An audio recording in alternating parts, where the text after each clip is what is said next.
It's usually my it's like that one birthday call. It's always me. Raise your right hand.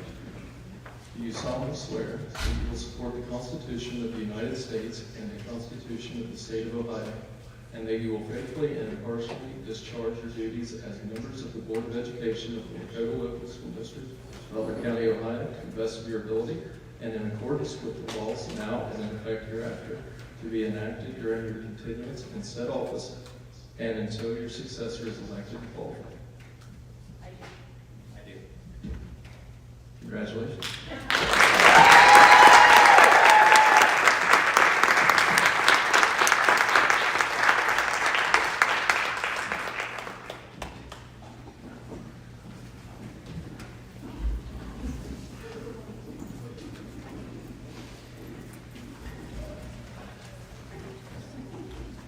Can somebody come down from tech, please?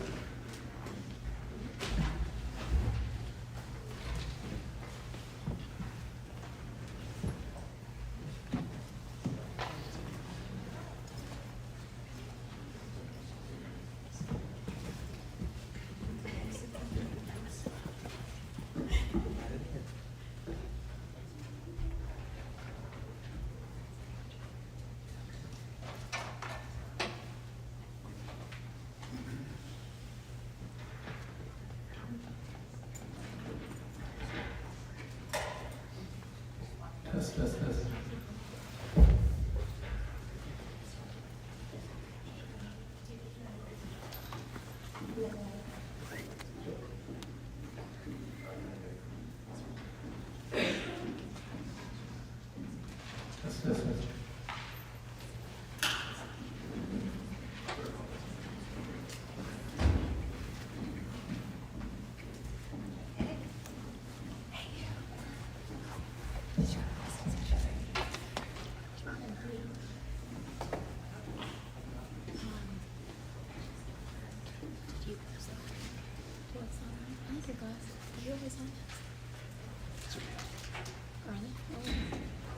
Good evening.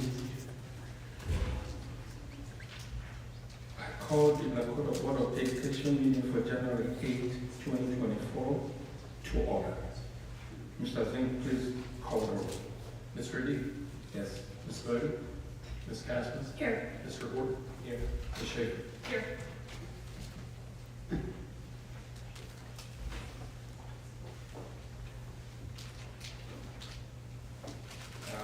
I need a motion to approve the agenda. So moved. Second. Mr. Zink, call the roll. Ms. Casmus? Yes. Ms. Schaefer? Yes. Mr. D? Yes. Mr. Ward? Yes. Ms. Schaefer, will you lead us on pledge of allegiance?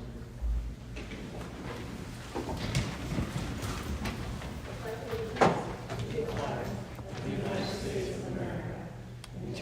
republic for which it stands, one nation, under God, indivisible, with liberty and justice for all.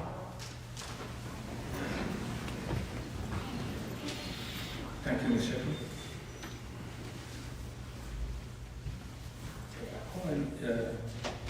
Call for election for officers for 2024. For the office of the president. I'd like to nominate Mr. Schaefer for the office of president. Any second? I'd like to second, Mr. Schaefer. Thank you. Mr. Zink, you call it. Ms. Casper, Yes. Mr. Horton, Yes. Mr. D, Yes. Ms. Schaefer. Yes.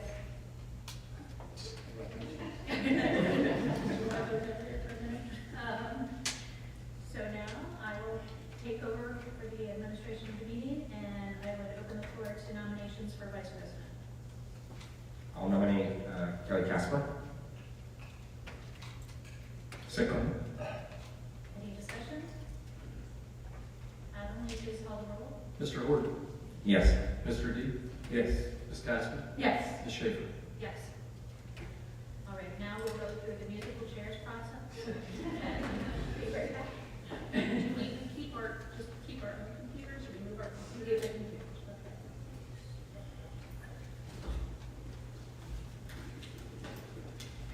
Take all this stuff.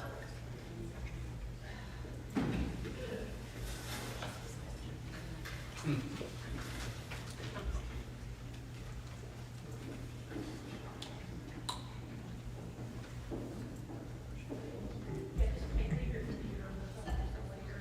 I guess we could switch the name, but it's all.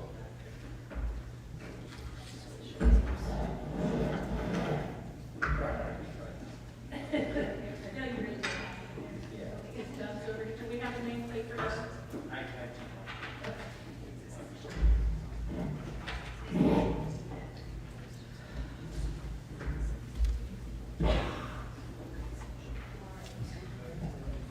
Now, this is when we get to read a lot of motions individually, so I apologize in advance for having to go through that whole process. Adam, for number 6, can we do those all together, or do they need to be done individually? Yes, you can do all of those together. Okay. Do I have a motion to approve number 6, A through F? So. Second. Any discussion? Adam, will you please call the roll? Mr. D, Yes. Mr. Horton, Yes. Ms. Casper, Yes. Ms. Schaefer. Yes. We now have the appointment of the legislative liaison to serve as the delegate at the OSBA Capital Conference and appoint an alternative. They will also, is there anyone who is interested in being the legislative liaison at OSBA? Yes. I will. Okay. Anybody else want to do that? Anybody want to be the alternate? I'll be the alternate if Doug wants to do that. Okay. So, may I have a motion to appoint Doug Horton as the legislative liaison with Kelly Casper as the alternate? So moved. Second? Second. Any discussion? Adam, will you please call the roll? Ms. Casper, Yes. Mr. Horton, Yes. Mr. D, Yes. Ms. Schaefer. Yes. All right, now we're going to get to the point of appointing liaisons to various committees. I think we should also have discussions about these different committees. So, Mr. Zink, can we go ahead and have that discussion prior to a motion for any particular committee? Yes. Okay. So, last year we did a lot of committees with everyone serving on those committees. I would like to consider going back to more of a traditional practice where we have board representatives, as well as even potentially eliminating some of these committees and giving them back to the administration as how they would like to perform the work that has been done in these committees. So perhaps we can have a conversation on that. For example, policy started last year as 2 people and then ended up going to everyone. So are people comfortable with going back to having 2 representatives on the policy committee? I think so. I think it makes sense to do that. Does it make sense for us all to sit on that committee? Yeah, I agree. I think when all the board members are present, it fits better into working session meetings versus side committee meetings. Okay. I'm suggesting that we have one board member in the committees instead of 2 because don't be a lot of committees. Okay. Because we have the superintendent and we have the treasurer in those committees. I mean, for me, it's going to be like we don't have to have more than needed number of people. The challenge, the way we've done it in the past is, part of it is if there are 2 board members on the committee, then if the 2 board members don't agree on what something should be moving forward, then the administration knows that it needs to move to the entire board for further discussion. So I think sometimes my concern would be if we only had 1, then there wouldn't be any balance of different ideas or different perspectives going forward on some of that, where you have at least 2 people aligned when it's brought to the whole board for discussion, any feedback from. And there's also, I think, the part of if somebody can't make it, and then even if it's last minute, and if somebody else can't fill in, then you don't have any board member sitting on that committee. And since they're board committees, I feel like we should at least keep the 2 people on them, on ones that are board committees. Yeah, I think having dual representation is important for flexibility as well as unforeseen instances of board members being able to attend. So I'm in favor of having at least 2. I think we also need to check the board policy that was changed last year. I think we said, I can't remember the number that we put on it, but I think it was at least 2 to 5 was the wording, so it would require a change of board policy. Good catch. Okay, so for board policy committee, if we have 2 representatives, who would be interested in taking that on? Something else that we could do is we left the schedule open so that once we establish who's on all of these committees, we can get that high-level view of the calendar to then see what accommodates for the committee instead of trying to get all that worked out in agenda setting. And then once we have that, we'll put out the public notice for all of that position. That's a good idea. I don't mind sitting on the policy committee if no one else wants to. Doug, is that something that would be of interest to you? Okay. We'll just kind of pencil these in until we go through all the committees and see where everyone is. Business Advisory Committee. I want to. Okay. So I would be happy to serve on that as well. I have some ideas of some of the ways Public Tech does their Business Advisory Committee that I'm hoping we might be able to incorporate in Lakota, but it's just operated a bit differently than what we've done historically. So we can revisit that in our committee meeting. Community Engagement Committee. I would enjoy being on that. I have some ideas on how we could greater expand our reach out, or our outreach to the community. Okay. I currently sit on that. If you would like me to continue, I would be happy to. All right, that would be, I think, good for some continuity, so. The Community Curriculum Advisory Team, this, to me, it's down here as a board committee, but it was really established out of nominations from different board members. My personal thought on this would be that we could give this back to the curriculum team and let them structure this however they would like to, if they would like a community input on curriculum rather than have this be a board committee, and then just whomever can make a report to the board as that work is completed, since we're already getting more reports from curriculum. So. If I may, I think that's a good idea. I understand historically that the committee was developed to research and make sure that there was no CRT being taught in classrooms and in the curriculum. And I think that through the work that this committee did, they found that that was true, that there was nothing that was CRT based that we were using the Ohio State curriculum, which does not have that in there. And I think that, I think we have platforms for, if there's something controversial or concerning to community members or to parents, we do have that online platform that they can fill out. And then we investigate it and research it. We've only had 2 in the last 2 years that have been filled out. The one was actually a student project, and the other one was about the app review process and a piece of software in the process that we were going through. And we worked with that parent. You've seen the emails back and forth as well. So those two, that platform in and of itself is a pretty solid platform that's not found in most school districts. Typically someone will come to a board meeting and present their concerns as opposed to having the opportunity for an investigation to occur and response back before they actually come, forward to the board. It's resolved before they need to come, in other words. So I would agree with that. I think that the curriculum advisory team may not even need to be a regular type thing. Maybe it's a new curriculum is being developed by the state of Ohio. We want to get some input from people. We pull together a group, community members and staff, parents, have them respond, and we respond to the state en masse. Because the curriculum is from the Ohio Department of Ed, and it isn't changing at this point in time. Absolutely.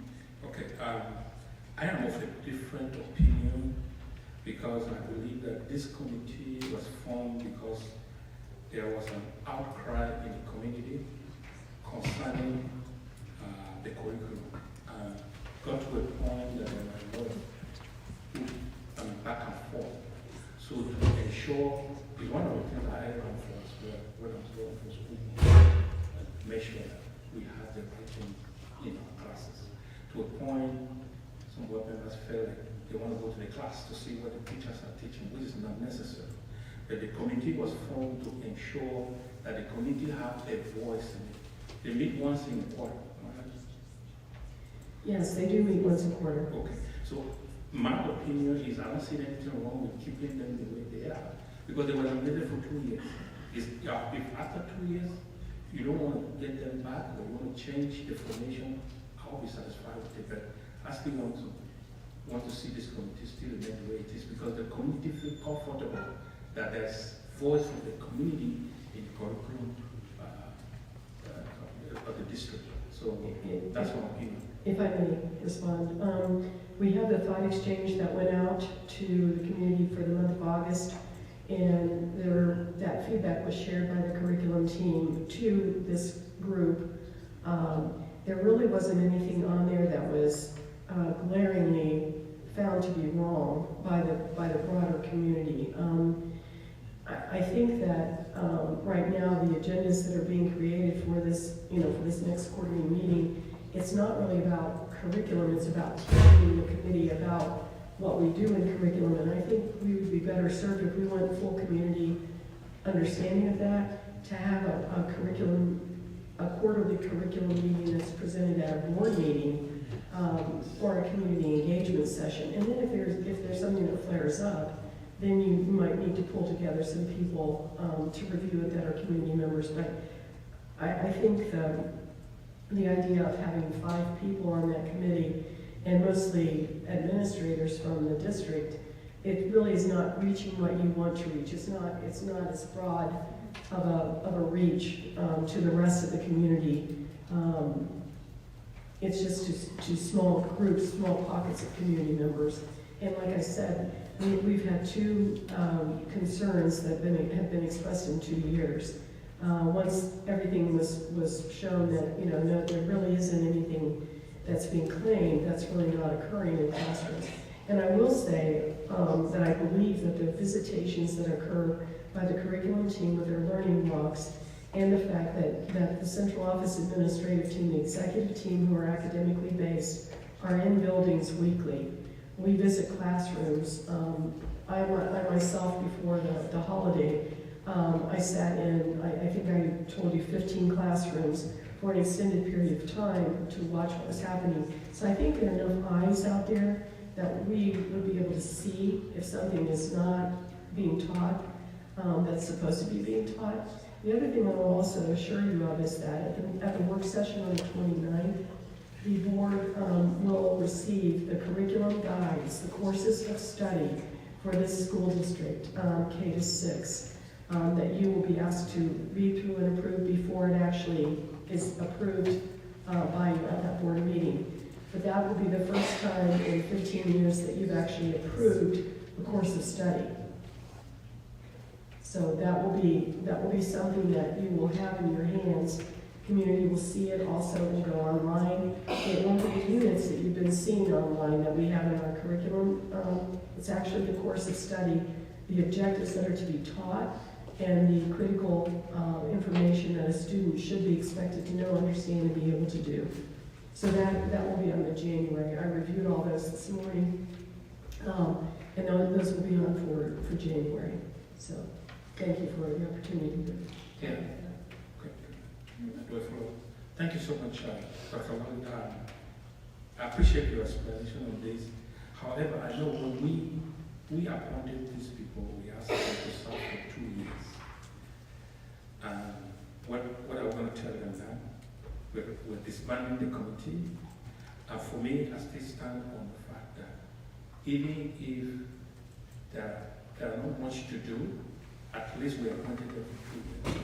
I will still insist that they serve for the period that was offered to them. At least we know that the community have a say and have a voice on the curriculum. So, Oh, sorry. Are you finished? Yes. Sorry. Giving it back to the curriculum department doesn't necessarily mean you're disbanding the committee. It's just letting the curriculum department decide how they want to monitor it, and maybe they want to add people to it, because currently it's like only 5 people. And the other thing is that the committee, in my understanding, is not set up. If a parent has a complaint, they don't go to the CCAT committee. There's a procedure in place. Exactly. So that wouldn't change. I just think what Julie's talking about is just letting the curriculum department decide how to, and not have it be a board committee, have it be their committee. Alongside with the community members, or you are disbanding the community? That's up to the curriculum department. And I think with what you're talking about of wanting to do quarterly updates for the board, perhaps if that's the will of the curriculum team, they could have the same people come and participate in that meeting if it's appropriate. Or I think it just, to me, it's empowering our staff to do their work on curriculum while still making sure the entire board is informed and allowing a broader segment of the community to be informed versus just 5 people.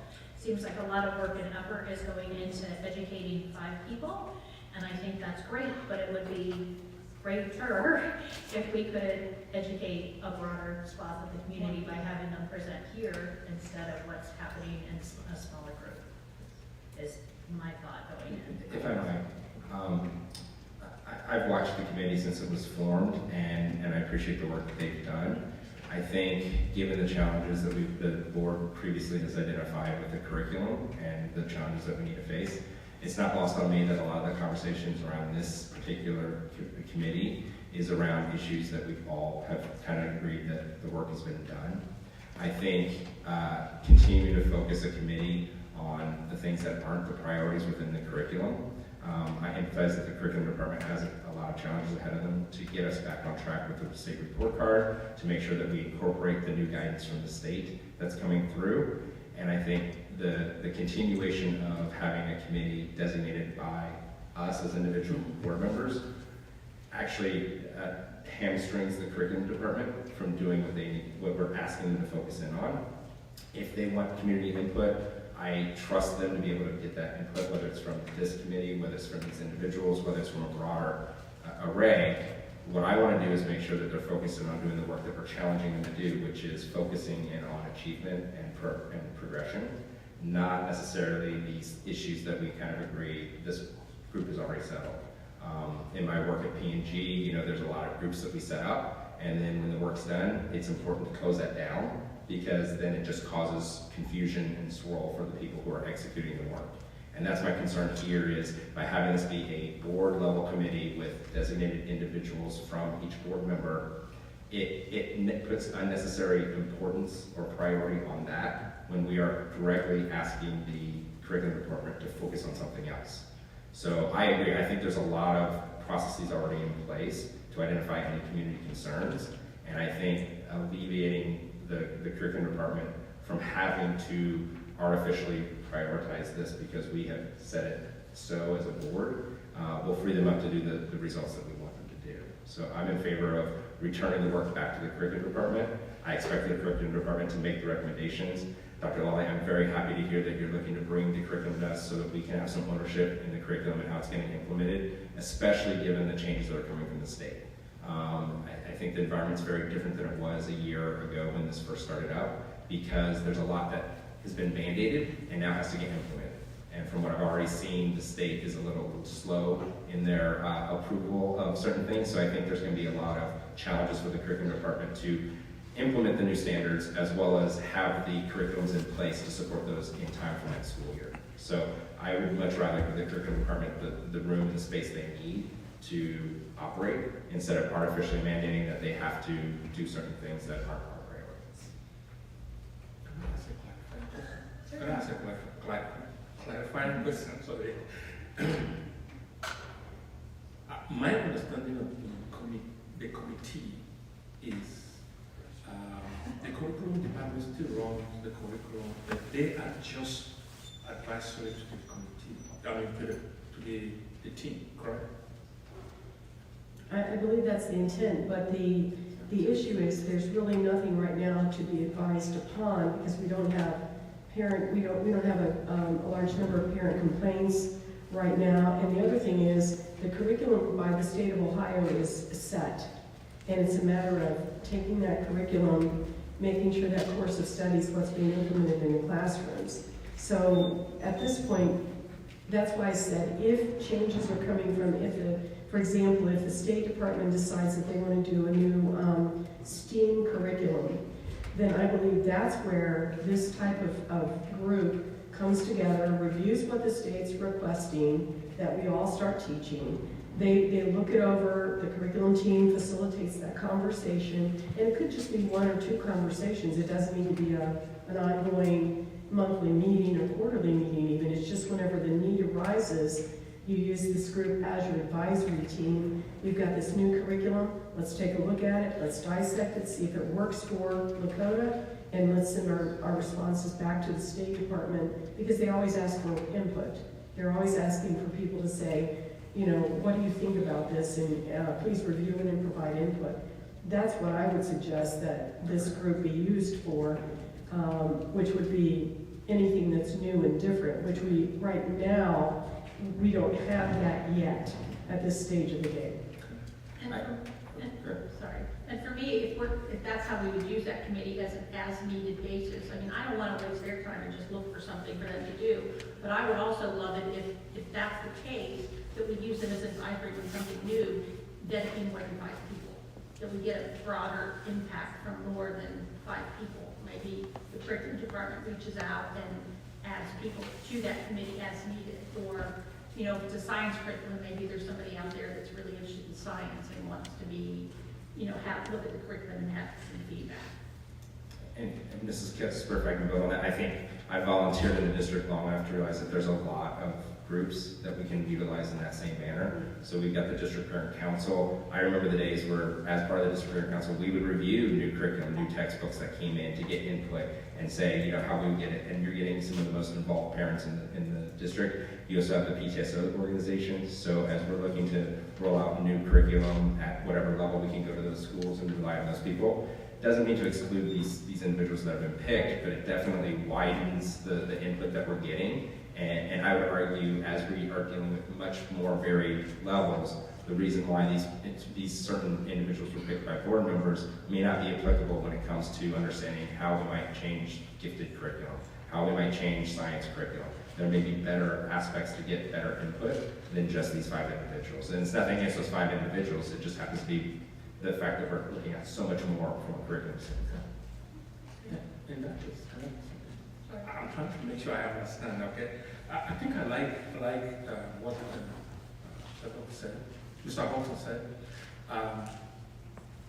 Keep expanding more, like parent council or whatever, additional to these committee members would be great, because we want the community to be part of what is going on in the school district. That way, if there's any issue, they are there to say, no, look at it, I've seen it, and everything is okay. Because I know we went through, you all know what we went through in the last 2 years. So Right. that's my opinion. If we have to add more from parents, like the other organizations that we already have, I don't mind. Like keeping these 5 be additional to what is needed. Which is fine with me, I just don't think they should meet for the sake of meeting. There's nothing for them to, it's a waste of Exactly. time. So am I hearing the will of the board at this point is that we give this back to the administration and the curriculum department to move forward with how this is going to look going forward, and we make sure that we're regularly informed on curriculum? I'd be aligned to that. That's not how I understand. My understanding is we're keeping these 5. If there's any need, those 5 alongside with other organizations within the community will be part of if any issue come up, they will look into that together. I just have concerns over micromanaging the curriculum department. No, it's not micromanaging. I think for me, what I believe is that they are part of the team. Well, they can still be part of the team and not be board committee. No, not board committee. That means. So turning it back over to the curriculum department with those 5 people to be Okay. called upon when needed. I like that. If we keep the 5 and then. Well, I want to raise the point that we've got committee members now that are chosen by board members who are no longer on the board. So I think we also need to think through what the process looks like to make sure that representation aligns with the board if we're doing that. Which again, this gets into a whole bunch of micromanagement. I remember when I did my nomination, I have my phone here. What I told the team members, you're going to start for 2 years, unless if you wish to leave. If you want to leave, okay, but you're going to start for 2 years, and that's the form that we all sign. I mean, with all due respect, I wasn't part of the board then, so I'm not committed to that. And I think also, if the work's done, the worst thing you can do is have a curriculum department focused in on finding work for people because of a commitment that was made. If the work's done, then I think we move on. Yeah, I think, again, what I'm hearing is, look, this may not be exactly what Isaac's preference would be. What I'm hearing, the will of the board is that we give this the autonomy to the curriculum department to use this group as needed and or recreate it as needed so that it can be most effective for us all. And just to keep a broader swath of the community informed. And Madam President, what I'm understanding, so I can make sure I give the appropriate direction, is that this would be an advisory group. So if there's something that we need to have some input on as far as curriculum pieces, that they would be called together, have it reviewed by the curriculum team, and maybe others would be there too. Maybe it would also be a presentation that is done with another group, of parents or whatever, for feedback and advisement only, Yes. before it's brought to the Board of Education for approval. And again, for me personally, I think it has the flexibility, the curriculum department has the flexibility of who they choose to use in that capacity. But is that what I'm hearing from others too? I'm in favor of the flexibility. Yeah, I think as long as it's not a board committee, we turn over to them and they use it as needed. It's not an ongoing, like quarterly meeting when there isn't anything. Okay. Are you comfortable with that, Dr. Lally? Thank you. Okay, Community Diversity Council Committee. Thoughts on this? This is another one that I'm part of this and sat in on that first meeting, and I don't think we know what we want this committee don't think we have a good understanding of what we want. I just think we need some further discussion on what that committee should be. It was told that it was to the people that were in attendance that it was going to be a committee that we talked about, that was going to break down barriers to educating all students. But in reality, when we got to the meeting, many of the committee members were unsure of what that meant. I had a couple of people say, I can't break down barriers in the building because I'm not in the building, that's your job. And so I don't think we know what this committee is. I think we have to figure out what it is that we want this to be. If the intent of the committee is to break down barriers for students, I think I'd point out that there's no students that are inputting into this committee. And so I think if you're trying to achieve that goal, it makes a lot more sense to, ask the administration, our superintendent, and actually some of our building leads to come up with how do you get this idea of what are the barriers in student education and what are the best ways to address that. It doesn't mean you can't have community engagement. It doesn't mean that you can't do this. In fact, I think that's something we should do. But again, I feel like this is a little bit of forcing a solution that isn't really aligned with the problem. And from what I'm hearing you say, we haven't really fully identified what those problems are. And so I'd really like to return this to the superintendent and the administrators to come to rethink how we might try to address the intent of this committee. Not to do away with the community input, that's not that. But I just think, again, to eliminate this role that is going on, if the committee doesn't know exactly what it's supposed to be doing, it's probably a sign that the work isn't really set up to succeed. And I'd much rather re-examine this and have a recommendation from the administration on how to achieve those goals. And if they come back with the same recommendation that committee is the right thing, I would entertain that. But I would like to see a lot more input from students. I have 2 students in the district, and so I hear firsthand their things. I hear from their friends. I hear from other parents. And a committee that's not tied in directly from the students. I remember one board meeting where, or maybe it was at the district parent council, where some of the board members were sharing inputs they were getting from students, and the students were like, we want more paper. Everything's on electronic. And it's something that is so fundamental that when you talk to the students, you get some of the barriers that is more encompassing than some of the arbitrary barriers that we want to ascribe to the situation. So I would be in favor of trying to re-examine the intent and see if there's another recommendation on how we might achieve that. And I'm not necessarily sure it shouldn't be a board committee. I just don't know if it should be the same format that it's currently in. It's very large. It was very hard to, and again, we had one meeting and there were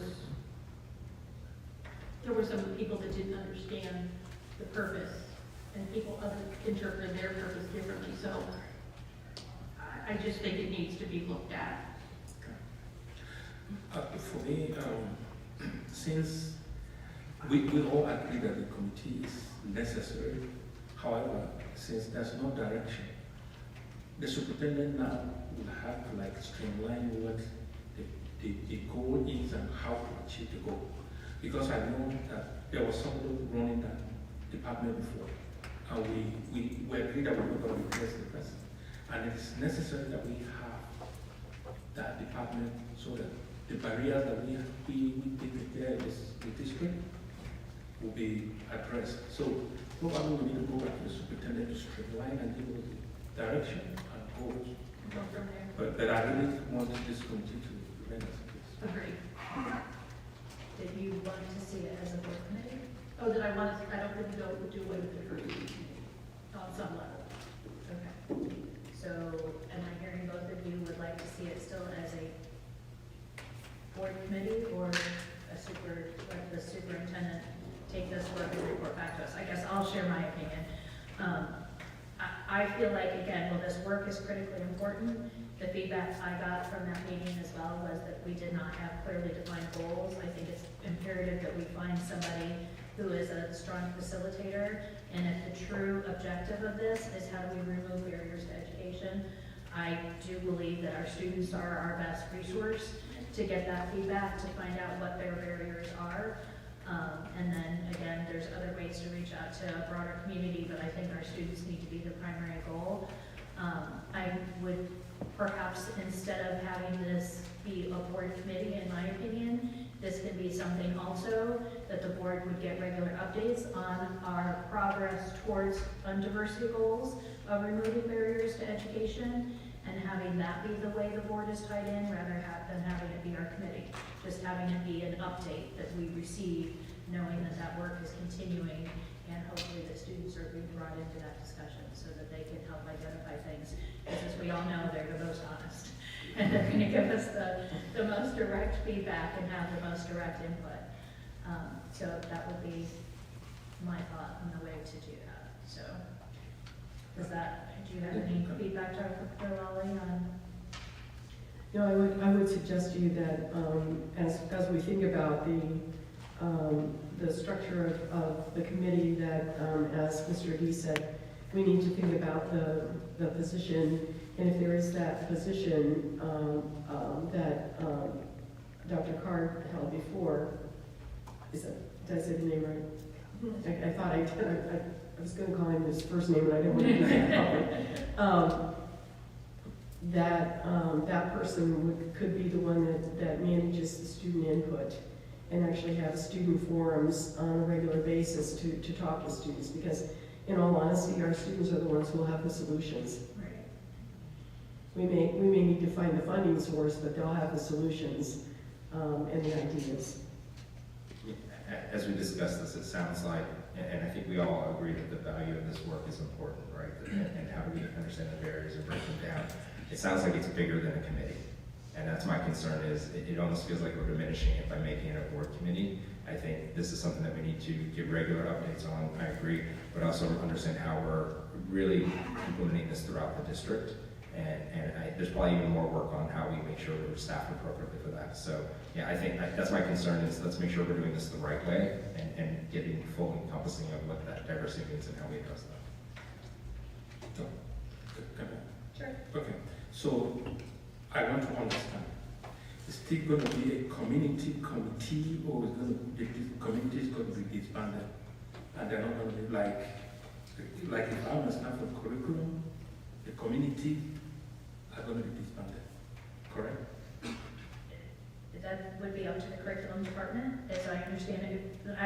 But yes, for the diversity, I believe that at this point, without clearly defined goals and we have work to do before we get to that point. And I think we're better, in my opinion, spending our time speaking with students and doing the work in that regard at this point. Okay. And finding a good facilitator to do this work potentially. Okay, so I want to understand, so that it's going to be the community members will still remain, but expand to include the students, or it's going to be the community just like for curriculum? I believe it should be students. Yeah, I guess the way I was envisioning it is I would definitely invite those community members to stay involved and help provide feedback, but I don't think it's a formalized committee. I don't think that's really equipping it to do the job that we want it to. So as we identify what these things are, as we engage with the community, I think I invite all of them to stay involved with the district and continue to advise, but it's not an arbitrary where you come, you meet a couple times, and then we check the box that we've broken down student barriers. So that would be how I would frame it, is back to these community members. Thank you, please stay involved. We have lots to do on this front, but we're gonna actually make it bigger and utilize and make sure that it's throughout the district instead of just a committee. Okay, so if I hear Dr. Lally, it's going to be, if we're going to disband the community, we're talking about hiring someone to run that department. Did I hear this?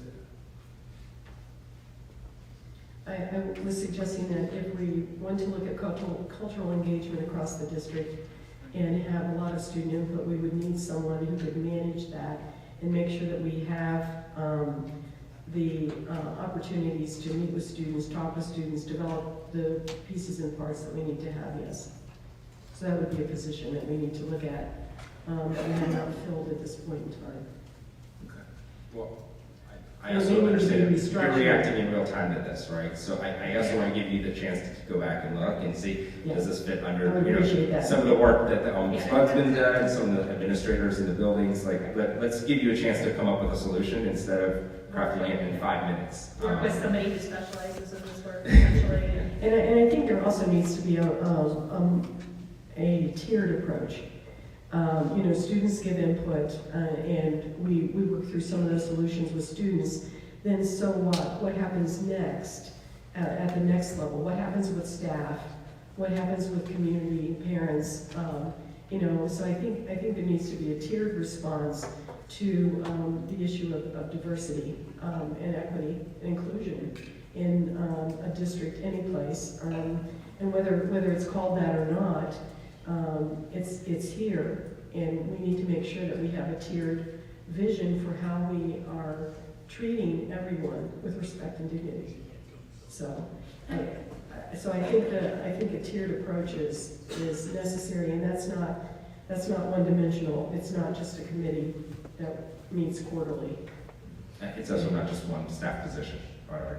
Yes, it has to be something that's ongoing and becomes ingrained as part of what we do every day, and what we're looking at to make sure that we are doing things for students and for staff members who are diverse, and making sure that everybody feels like they're part of the organization, part of the school. And that's ongoing work. That's not a committee meeting, you know, every now and then. I mean, there might be report outs that happen every now and then to let you know what's happening, but it's ongoing work. It's real work that happens. Do you want to go first?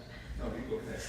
I was gonna say, if we turn it over to something like that and in a position and something like that, then I think that maybe layered approaches would be a yearly community conversation on where we are that involves the whole committee on what we're doing with breaking down barriers and how we are implementing something like that. And then that's where you get your committee and your community feedback. Make sure we invite everyone. Make sure to invite everyone to the table. Okay. So I want to understand. So in this case, when we disband this, we're going back to the way we did it before. This is somebody that wants it.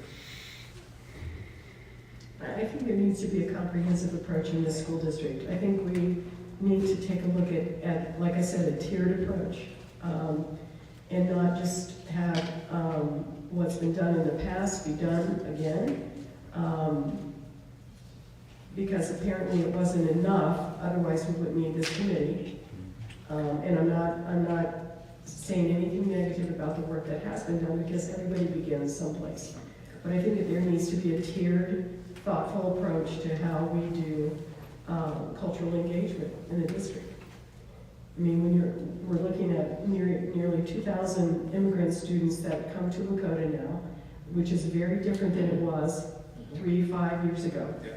So how do we make sure, you know, we also have a wide range of student needs, and we need to take a look at that. There are lots of layers to making sure that we are accepting as a school system, and I think it needs to be multi-tiered. It needs to be a very thoughtful approach to how we do the work. So I'm asking all these questions because the reason why those committees were formed was because there was outcry from the community, and with community members in the committee, they always go back and give feedbacks that maybe other community members were not getting. So if we're going to scrap this, I think it defeats the purpose, because I know there was an outcry regarding the diversity committee, diversity Lodi, it used to be called, and that was why this was necessary. So I think what I'm hearing is that we'll continue the work in a different format, not just through the committee, and we're in process on how that work exactly will look, but we'll make sure that we're all on top of that and continue to make it move forward, because we recognize the importance of the work. So we move on to facilities at this point. I would like to propose that in the past we did quarterly facilities meetings. I feel like with the current issues with where we are out of space for many of our buildings and our kids, that we need to make sure that this work is fast-tracked, and I'd like to see us pull that work right into a regular board meeting rather than have it be a separate committee meeting, but that would be my proposal, to make sure that we can just put it on the agenda as needed, to make sure that it is done, and if we have to extend time, we'll extend time, whatever, so that that work can be sure to have the attention that it needs going forward. Is everyone on the board? So monthly, I think before the board Likely. meeting or in the board meeting? I think we could do it either way. I don't know. I think I'm a fan of bringing it into the meeting. One, it elevates it as a priority. It's one of my biggest priorities, and I'm sure it is for everybody else.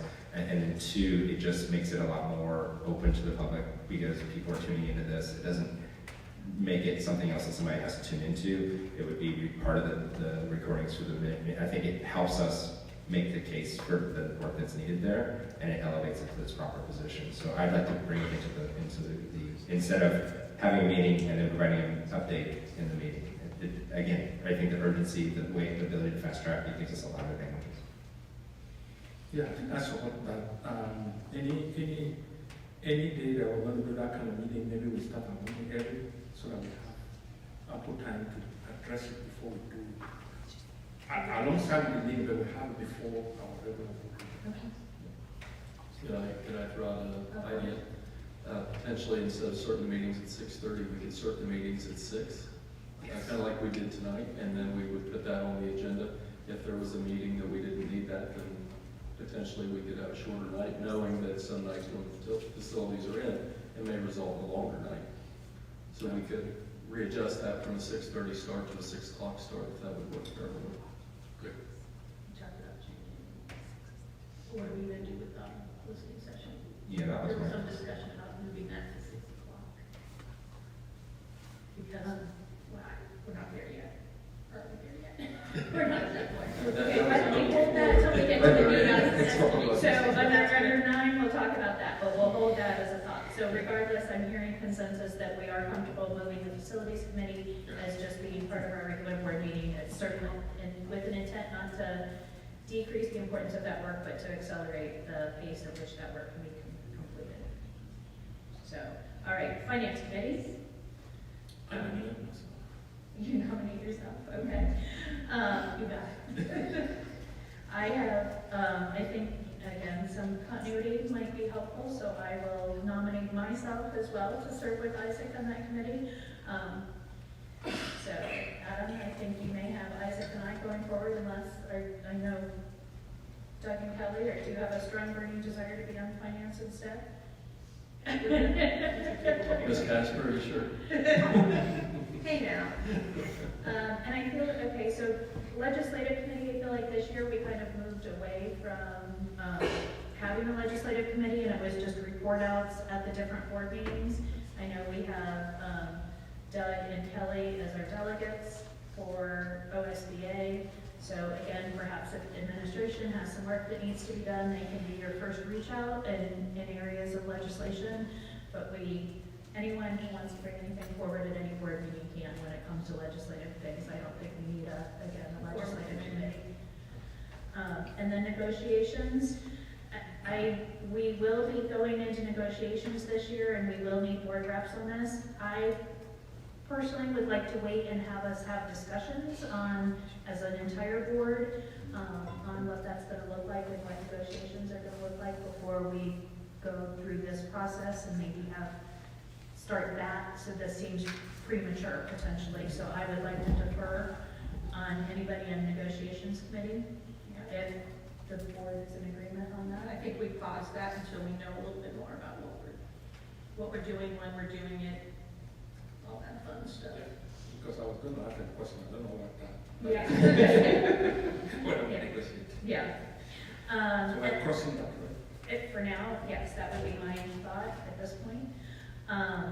And then for safety, again, we've had quarterly meetings with law enforcement and our staff, but I'm wondering if we could bring that into as part of our regular meetings. We have those in executive sessions, just do safety updates with our administration in an executive session during a regular board meeting or at the end of a regular board meeting, if that would be acceptable rather than having that be a separate committee, because that, again, that work is all board and avoid having a separate committee meeting for that. Is that? Yeah, that works for me. Yeah. Okay, so in recap, so what I have is board policy committee would be Doug and Kelly.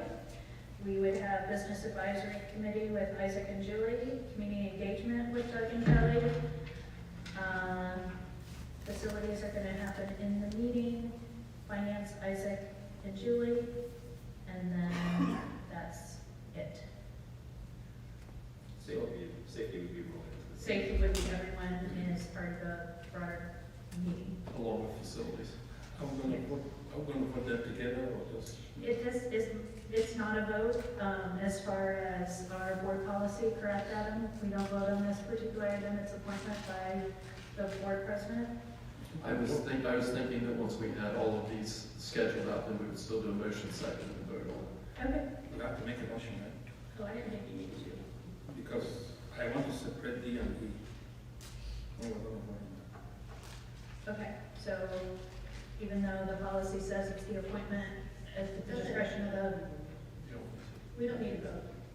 I mean, I didn't check it before I came in tonight. it's an appointment by the president. Okay. Yeah, I just didn't check before I came in. Okay. All right, so we'll move forward to 9, establish Board of Education regular meeting dates, time, location, and logistics. So everyone have their proposed meeting dates? No. I missed those. Adam sent them out to us. Is it at the table? I didn't get the it. It was in the.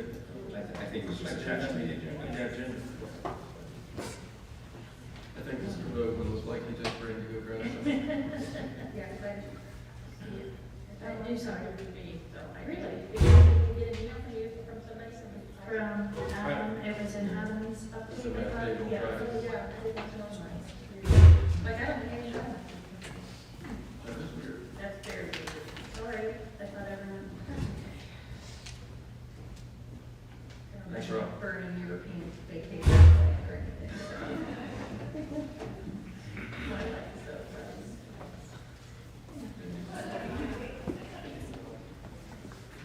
Yeah, get him back this copy. Do you need one? I got it.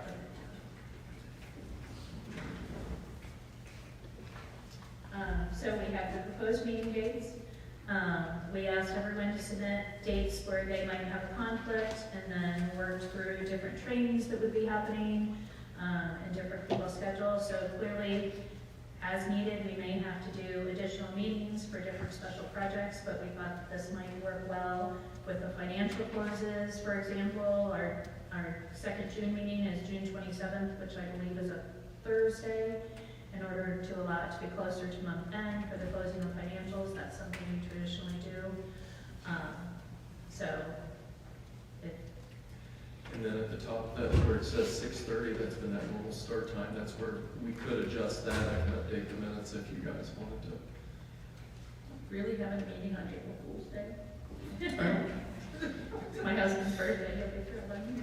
Calendar was very cluttered. I mean, we really had to work through that.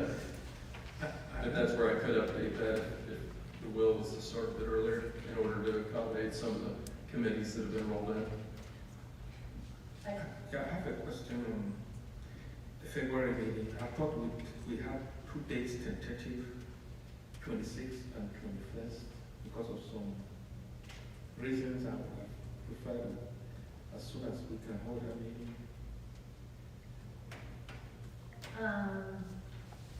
I think the 26th was less congestion with everybody's schedules and travel. We had some travel in there with the conference along with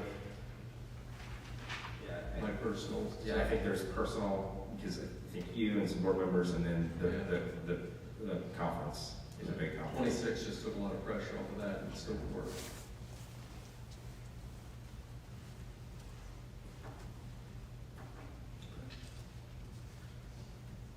So, I believe it's the 26th. I don't have it in front of me. yeah. It is February 26th. All right, so any other thoughts on the calendar?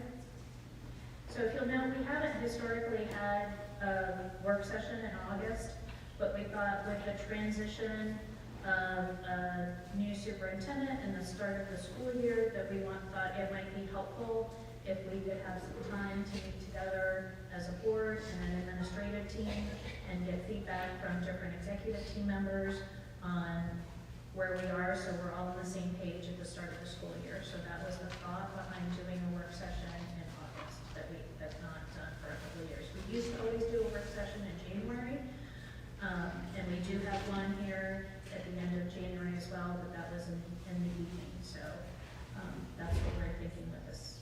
Yeah, if you don't see the time notated, then it's that regular start time that appears at the top. So this is more of a work session, like opposed to work retreat, which is 6 to 1. Yeah. Are we, any board, do you have any plans to do any board development with new board members coming on? Oh, great. In this year? I didn't know if that's what this was, or if this is strictly a work session to talk to the team leads about beginning of the year and things like that. I think it would be all of the above. It would be to have board development work as well during that time. But again, that can change. And we can add board work before then as well. I thought the work session is January. Yes, so we have both. So August and January, but Dr. Lally already talked about some things she wanted to look at on the 29th. I forget what you said. Curriculum. Yeah, the curriculum will be there, so you can take a look at that. Okay. And then also getting set up for our search process and negotiations. Maybe we can do some of that work that night as well. So there's lots of topics to keep us busy. So is everyone agreeable? Do we want to move? How do we want to handle the listening session and the start time? I know some people, it would be a work conflict if we moved it prior to 5:30. It seems like we've had fewer people coming to speak to the board, but I'm sure there will be hot topics that come up where that heats up again. But do we want to try for now to do the 5:30 listening session and then a 6 o'clock start? And if we end up having a bunch of people sign up, we can look at either starting the meeting, recessing to finish the listening session, or doing the listening session at the end of the meeting. We could start the meeting, we could recess, we could also look into amending the agenda to front load a public comment just for people that hadn't had the opportunity to speak if we did come into that issue. I mean, there's several different ways we could look at it if the policy's not flexible for our options. And I know, yeah, with bringing things into the meeting, it's going to be tight, but I know that there was some conversation last year that it's hard for people to get here at 5:30 at work. So there was some discussion last year, I thought, about moving the listening session a little later, even if it was 5:45 to 6:15, but if we're going to start a meeting at 6 o'clock, that wouldn't be. Well, we could start at 6:15 and give us 15 minutes extra. Again, people have not, as we have seen, people have not been coming, so maybe they don't want to talk to us. I still remember a couple of meetings where people were signed up and then came in late and missed, and I think the 5:30 is a challenge to people getting here on Yeah, time, so it's a double-edged sword. 5:30 is a challenge for people, but then it pushes us to be doing so much committee meetings within our regular meetings. Our meetings are really long. So, I don't know, what do you think? My observation is, you can see, if people sign up and keep coming late, then we can see that that's a challenge. But I didn't see people sign up for anything. So for now, keep it the way it is. If we see a lot of people sign up, then we know that there's going to be need for us to change the time. Then we can consider that. During the past year, we got a legal opinion looked into maybe making the board meeting start 15 minutes after a listening session. And the big thing we have to focus on is always having that static start time for board meeting. The listening session has more flexibility, but that board meeting for the community needs to be an advertised start Let time. me say, it can't be like 15. So are we comfortable then, for now, keeping it at 5:30? If we get a lot of feedback that really has become cumbersome for people, then we can look at moving it back. But for now, we'll do 5:30 with a 6 o'clock start time for our meetings. Great. So, Yeah. okay. All right. So we'll need to change that at Will do. 6 o'clock. Yep.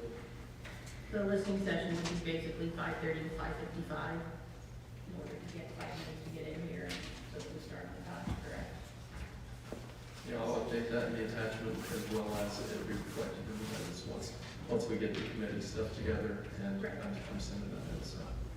Let's look at that. I think the policy states we'll choose 10 people with up to 3 minutes, so we may have to do it 6:05 or something like that. Or, It'll extend up to 45 minutes.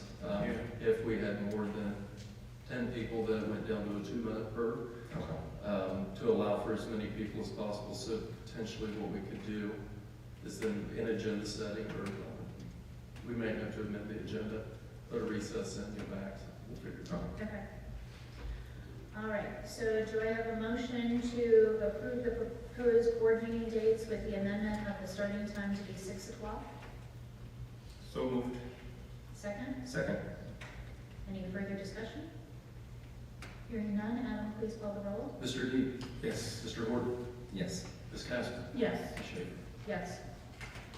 Do I have a motion to approve the establishment of a board service fund at $20,000 as authorized by ORC 3315.15, which provides for the setting aside of the general fund a sum not to exceed $2 per student or $20,000, whichever is greater, to be used only in paying expenses of Board of Education members and the performance of their duties effective July 1st, 2024 through June 30th, 2025.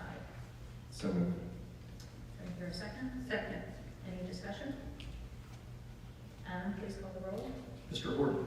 Yes. Ms. Casper? Yes. Mr. Deeb? Yes. Ms. Schaefer? Yes. Number 11, do I have a motion to authorize members of the board to attend workshops, seminars, and meetings for professional development held by organizations the board holds memberships with, and to benefit the governance, academic, or financial status of the district? Professional development held by other organizations shall require approval by the board to attend. So moved. Second. Any discussion? Hearing none, Adam, please call the roll. Ms. Casper? Yes. Mr. Deeb? Yes. Mr. Horton? Yes. Ms. Schaefer? Yes. Do I have a motion to authorize the superintendent on behalf of this board to accept resignations which have been submitted by employees during times when the board is not in session, subject to a follow-up ratification by this board, provided, however, that upon ratification by this board, such resignation shall be deemed effective as of the date and time of the superintendent's acceptance? So moved. Second? Any discussion?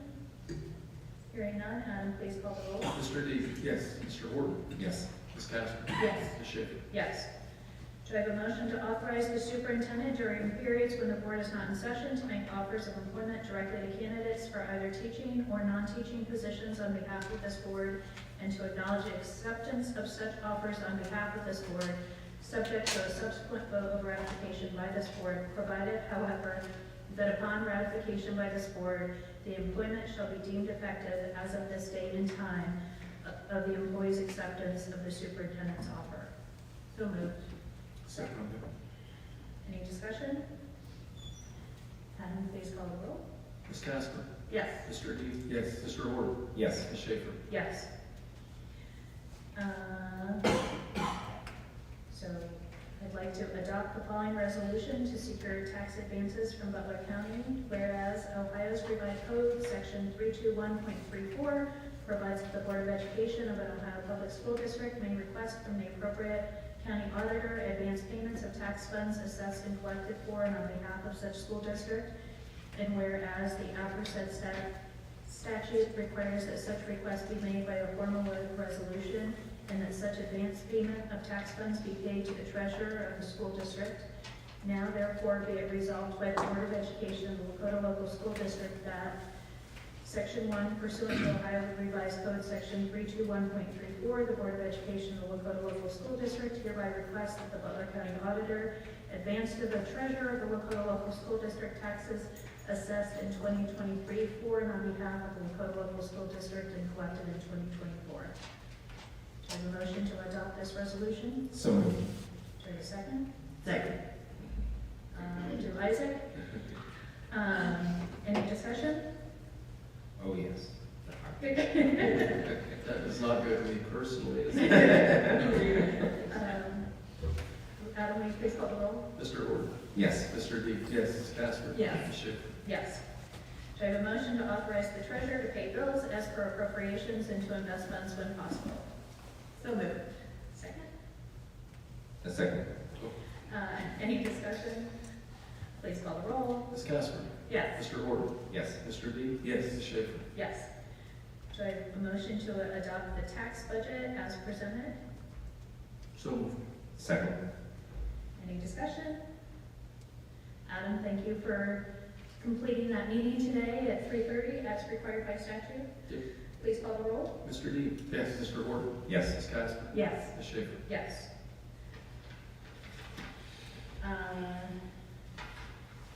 Do I have a motion to approve the resolution of attendance at community events? So moved. Do I have a second? Second. Any discussion? Here.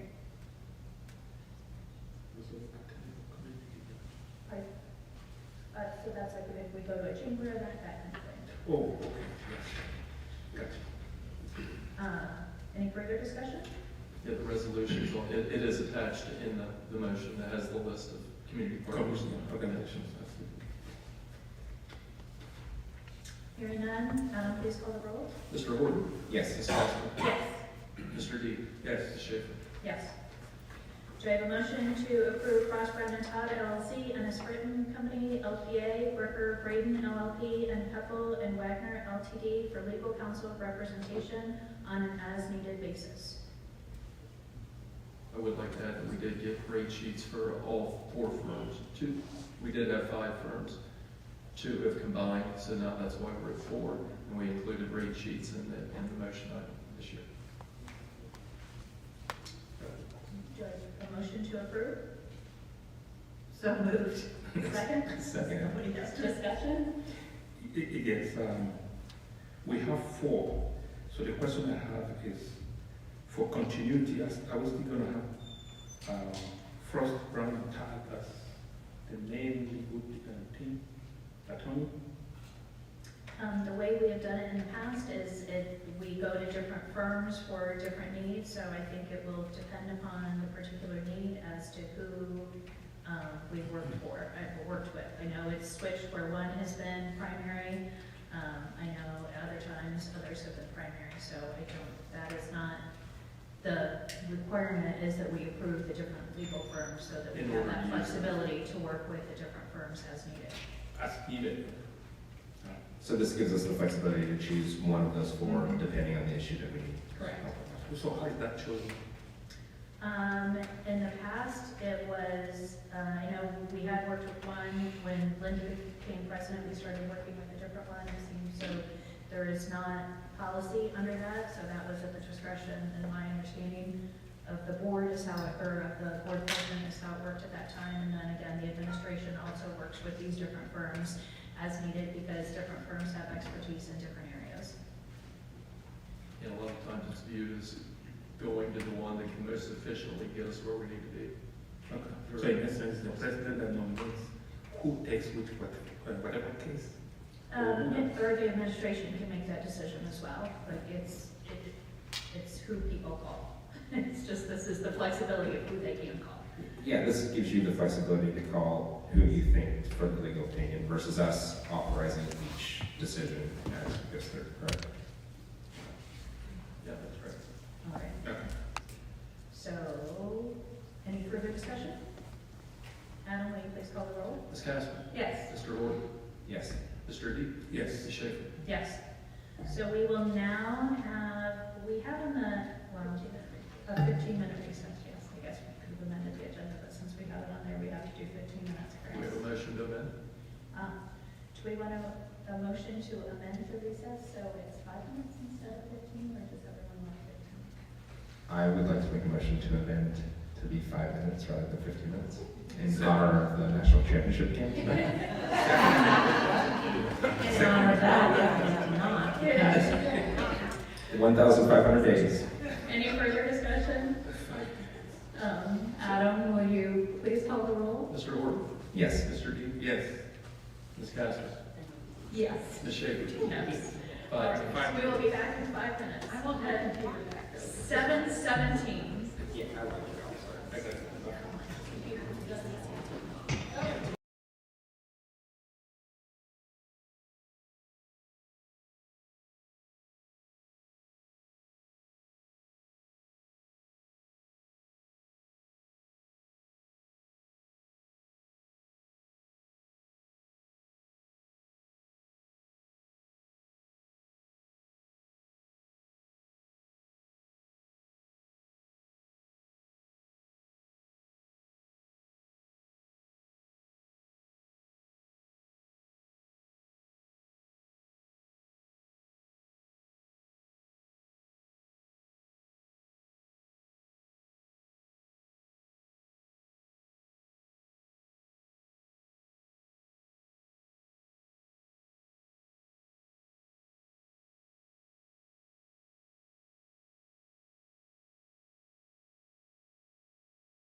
Yeah, I was like shaving his heart.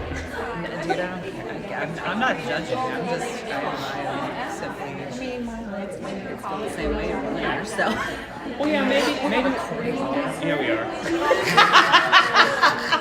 No one knows who that was, though.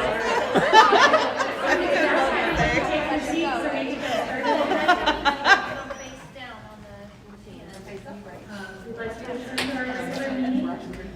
We have, are you going to pull us out of this? And then on 20, we turn to our regular board meeting, board president's comments. I would just like to say I'm grateful to the community and my fellow board members for entrusting me to continue the important work to make sure we have a quality education for all of our students. We have a lot of work to do over this year, and I look forward to staying focused on that work for our kids. We need to accelerate the work that's already happening on our report card to make sure that we're supporting our staff and administration and all the work that they are doing. We have our master's facilities plan, we have our superintendent search, and we have negotiations. And I'm sure there'll be many things that pop up that we don't even anticipate. So I look forward to another busy year of accomplishing great things. And I'd like to just thank my fellow board members for entrusting me to help lead us in these endeavors. And with that, superintendent's comments. Thank you, and congratulations to both of you on your terms here. I'd like to let everyone know that this is January's Board Appreciation Month, and we would like to, as an administrative team and as your executive team, we would like to say thank you for the work that you do, the time you commit. Doug, for the time you spent today. No. 1 hour, I'm done. For the time that you will spend seriously this year, each of you contribute a great deal to the work that happens in a school district. And there's a token of appreciation on your chair from the district for you to thank you and to commend you for the service that you provide, because we know that it's not going to make you a millionaire to be a board member. So we thank you for the time, effort, and energy that you put into this work that we do every single day. So thank you for that. Second thing is, we're beginning second semester and we're going strong. So we will have some updates as we go through the rest of this school year on how things are progressing. Our MAP scores for December have been analyzed, and we are showing improvement in our K through 6 and 7th and 8th in several areas in our growth areas, which is what we were concerned about. And I'll have a full report for you at the work session on that as well to share with you and to let you see some of that work and still see where some problem areas are that we'll continue to work on. But we did see some improvement from last year in those areas, and we're making a difference in each of our classrooms. So I want to thank the staff for the hard work that they've done so far to make sure that we're progressing and moving forward and recognizing those individual needs of students as well. So that concludes my comments. Thank you. Mr. Zink? I would also like to congratulate Ms. Schaefer and Mr. Gordon on the polls this year. I also found it very impressive the turnout we had. That's kind of a testament, I think, to the direction that society and itself going. So that was really neat. Bigger numbers than usual. We also did receive news within the last couple of weeks that we will be receiving our 10th consecutive clean audit. So that is a very big deal. Thanks, Mr. Oscoli, who's in the back of the room, for all of the work that he puts into that and keeping the train on the tracks daily. And that's all I have at this time. Great. Thank you. We'll move into board action items 21A and B. We have second read of board policies and a motion to request support from the OSBA Legal Assistance Fund. Do I have a motion for approval? So moved. Do I have a second? Second. Discussion? Mr. Zinn, perhaps you could share with the OSBA Legal Assistance Fund? Yeah, what that is they've taken interest in one of the suits that we have, and if we pass the resolution, then we'll fill out an application and submit that for them to give financial support on a case that they view to have importance at the state level as a whole.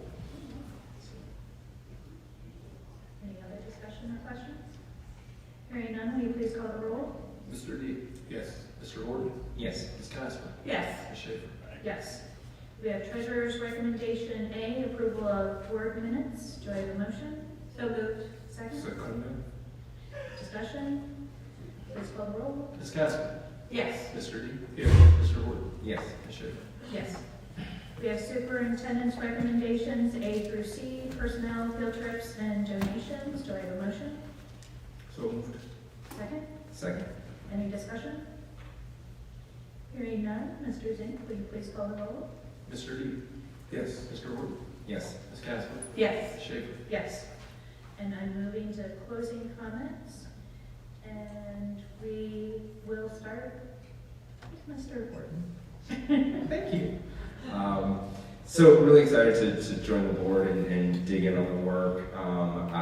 You know, I want to make it clear I'm very focused in, and I think everyone's been saying the same thing tonight. Really want to be focused in on, you know, obviously we have the contract negotiation with the staff. That's very important to me. The work being done on curriculum, we've had a lot of robust discussions on how to best achieve that, which I'm excited and really excited to see the work, or the stuff that you're doing during the work session, Dr. Wally. So thank you for that. The other thing is student facilities. Really excited that we're bringing that into the work at the board and the meetings there. And then obviously the search for the superintendent. So really laser focused on how we can quick start that process, not to be behind as we've been in the past, and really get the cream of the crop of our choosing for a district as a destination district should. So excited for all of that. Really excited that the school year is starting out, even with last Friday where we had to look across the court and see some of my fellow board members on there. But congratulations to West on their victory against East in boys basketball. And I wanted to shout out to Josh Tyler to have a career night, 5 for 5 from the three-point line, 21 points. It was astounding, and even as a Thunderhawk, I can say that. So congratulations to Josh on that, and he's only a freshman. So really excited to see him continue to develop and where West is going there. And then, Adam, you already mentioned the 10th consecutive year of a clean audit. That is really impressive work. And the fact that there was no real comments at all about it just shows what a clean program the district is running there. So that's a testament to you and the staff there. So really proud of that work and glad to see that. So with that, that's all I have. Mr. Reddy? All right, thank you. First of all, congratulations to both of you. I've worked with you before, so welcome, Mr. Holden, and I look forward to doing business for the advancement of our students and the community. I know today's meeting I asked a lot of questions because I know when I was coming on the board there was a lot of complaints, a lot of misunderstanding of the way the school district was being run. And as I came in, I believe that it's good that we're authentic, we do what is due, and make sure we follow the guidelines from the state and the policies that we have. And some of the areas that I know helped us calm some of those tension was those committees that we formed. And those 3 committees really helped the district. And I could see that people understood now that at least there's a voice from the community in everything that happens in the school district. And that was why I asked all those questions. I wasn't trying to make it difficult, but I want to make sure that it is understood why those committees were formed. Because there was a lot of misinformation and a lot of misinformation and wrong information that was sent out. So with those community members and the committees, they participated and they went back and gave some of the, and this, help the community understand what is happening in the district. So, and that's why I thought that we should continue with those committees, and I would still want to plead with my fellow board members if we can continue to engage those committee members at least for the next period, the period we allow them, I nominated them to do. I would really appreciate that, because that would really help me continue to do what I want to do as I want to give back to the community. I want to thank Dr. Lally. Good message from you that we are seeing some improvement in our results. That's what we want to hear. Thank you so much, and your team for what you do. Mr. Zink, thanks. 10 years, I know you came in for the last 2 years and you've done it again. So congratulations. Thank you so much. And I look forward to good things that we're going to do for this district, for our kids. Thank you. Dr. Lally? I don't have any closing comments at this point. Thank you. I'm going to save mine until the next meeting. The suspense is still there. Okay. I don't know if we'll miss the waves first. We got going so fast, I hate to kill the moment. I know, right? Just, again, congratulations to Julie and Doug, and Doug, welcome aboard. We're glad to have you. Adam, congratulations on your clean audit. We're very, very proud. Very proud. I'm excited to look forward to working with this board and getting, like everyone has said, all of the things done that we need to do, which is a little daunting sometimes, but we know we want to do what's best for the kids and for the community, and so I'm very excited about that. I would like to point out, Doug, that part of my time was spent on the east side, and if you need lessons on how to become from a Thunderhawk to all of those, I can help you. It takes a while. It takes a while not to, be biased, but I can help you with it. But no, so I am very looking forward to this year. That's it. Again, congratulations to Mr. Zink on the clean audit. I don't think we sometimes fully appreciate how unusual that is, and I know I've asked for statistics before on how many people have gotten 10 clean audits in a row, and I don't even think they keep them, but it's They quite don't, rare. Yeah, we tried to get that information, yeah. and they said that they don't keep track of that, but you could probably go back through all of them if we needed to. Did you tell them we do need them too? So that, put up bragging rights, so that we have the longest record. So, but congratulations, that work does not go unnoticed. Thank you also for all the work that was done this first semester and the focus on curriculum and making sure that all of our students are getting the resources that they need. Look forward to continuing that work throughout the year and the progress that we continue to make. And again, I think all of us, our objective is to continue to engage as many people as possible and work with our community in many ways. So I don't want anyone to feel that we want less input. I think we want broader and more input and make sure that we're getting all the voices at the table so that we can hear what people want to say. And with that, I will take a motion to enter into executive session for the purpose to consider the employment, dismissal, discipline, promotion, demotion, or compensation of a public employee or official as per Ohio Revised Code 121.22G1A. So moved. Thank you. Do I have a second? Second. Go ahead. You have to, Mr. Gordon. Any discussion?